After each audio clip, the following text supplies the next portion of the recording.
I've been watching anime for about 5 months now, and according to my anime list, I've watched around 50 animes already, but I haven't updated that in a while, so I think it's more along the lines of 70 anime. There have been a lot of shows that I've grown fond of, like ReZero, Toradora, My Hero Academia, hell, even Sword Art Online. I watch it with my mom, and I find it enjoyable, though it has a lot of problems.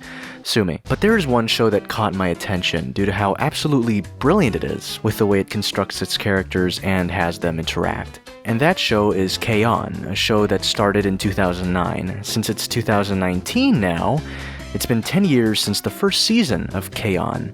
I legitimately think it might be one of my favorite animes ever, and that's a very subjective statement, of course. I love action, I love drama and plot twists, but I've always loved seeing character interaction and having the characters lead the story, not having plot point after plot point and always having characters react to those certain plot elements. There's something fascinating to me about what makes fictional characters feel real. I think that's a reason why I want to maybe go into animation, because it's the ability to bring something to life, be it a bird or a robot or anime characters. K-On! Works because of the characters. The girls in the show genuinely feel like real people, and I know, of course, they're going to be exaggerated, their expressions are going to be whimsical, this is a show, but the way these characters react to situations is genuinely, surprisingly real.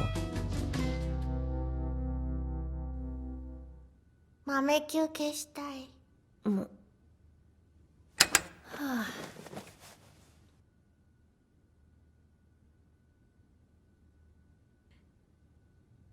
リコピン。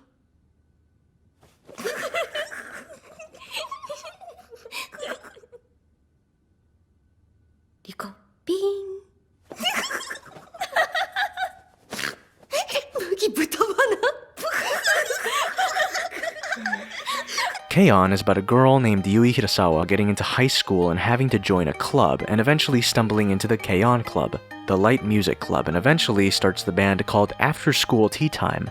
But the way this all happens feels gradual, and the girls don't even form the band until way later on in the series. The show lacks that feeling of forced development and has characters react in ways based on their personalities. There isn't something magical about the main character, they're not set out to save the world. This is a slice-of-life anime that succeeds in being genuinely entertaining by taking advantage of having 4 and eventually 5 completely different girls come together to form a band, utilizing their contrasting emotions and personalities to further progress the plot and to maintain a fresh and entertaining dynamic to keep viewers engaged. It's kinda like Seinfeld and how that show proclaims itself as a show about nothing. K-On! In similar fashion isn't really set out to create a massive, interweaving drama. It's about following around a group of characters and understanding their lives and connecting with them due to intimate storytelling. There isn't much structure at all. The show and eventual film depicts life as it is, while also keeping things fluffier and cuter. This is due to the animation and direction. Did you know that the director of K-On! Is the director of A Silent Voice, easily one of the best anime films ever made? Naoko Yamada is the director. She made her directorial debut with K-On! In 2009 and has grown in popularity ever since. It's very easy to notice that her work has a certain charm to it and authenticity. It allows girls to be feminine, to be cute. It doesn't shy away from that.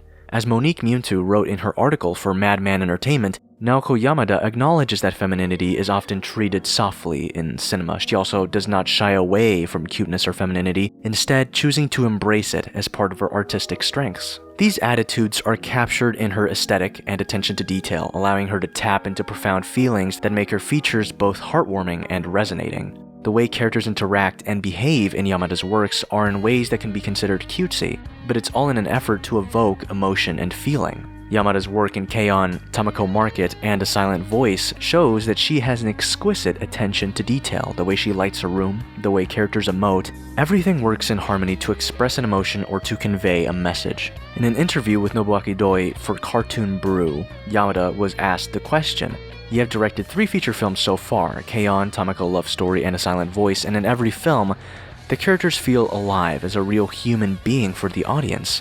Your work also shows love towards humans and a trust towards the world when depicting your characters. What is the secret to this approach?" Yamada's answer was, "To accept everything as it is."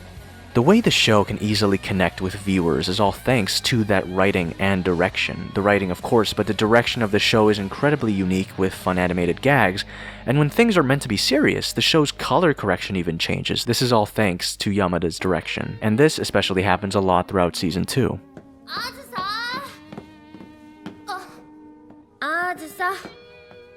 どうしたの?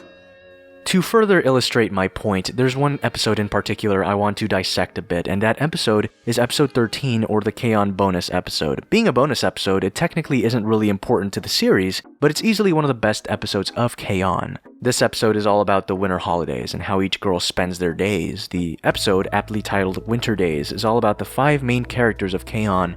All doing things separately for once. This episode has pretty much no plot. It's all about showing the lives of these girls and what they do when they're not together. Every girl has something they're dealing with, and it's a simple and realistic way to separate the girls, and the episode is genuinely one of the best directed episodes I've seen in an anime in a really long time. One thing to highlight is its lack of music. Music still plays at times throughout the episode, but the episode also lets the characters sit there without music playing in the background, and that can be uncommon in anime, so here it feels very fresh.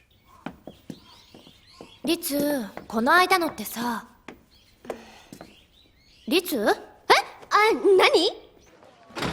ありがとうございました。肉まん、ほっかほか。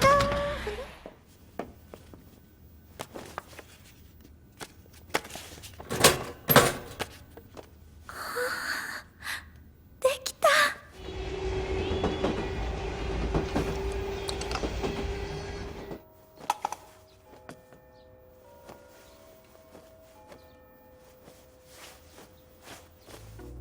It lets the atmosphere, the setting itself, sink in, almost as another character. You feel as if you're in that space. It allows you to focus on the characters and helps you identify these characters as real people, because of course, it's not like background music actually exists in the real world. The episode also doesn't utilize voiceovers as much as regular episodes. There's still plenty of voiceovers, but the episode decides to convey emotions without words, but with actions, little mannerisms and quirks, and this again helps convey that these are real girls living out their lives.